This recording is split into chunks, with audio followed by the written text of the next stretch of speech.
Un autre incident s'est produit lorsqu'une femme et sa fillette ont emménagé dans la rue où Thomas habitait. Un jour, la fillette et son amie étaient assises sur le porche de sa maison.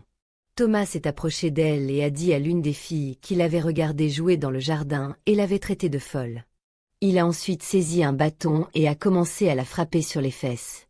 La fillette est rentrée en courant et a raconté à sa mère ce qui venait de se passer. La femme a aperçu Thomas par la fenêtre et s'est rendue compte qu'elle avait déjà vu son visage.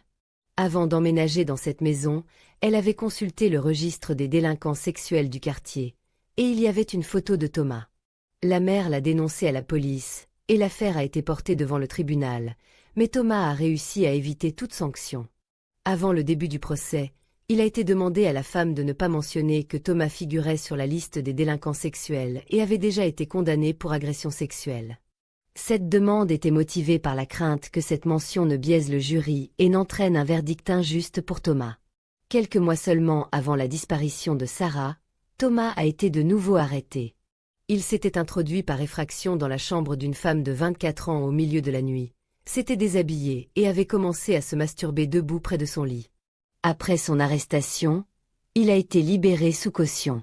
Au début, Thomas a réussi à cacher son casier judiciaire à la tante de Sarah, mais elle a fini par l'apprendre. Néanmoins, il a réussi à la convaincre que toutes ses accusations étaient fausses et qu'il n'avait rien fait de ce qui lui était reproché. Pour écouter la suite de l'histoire, merci de cliquer sur le lien ci-dessous.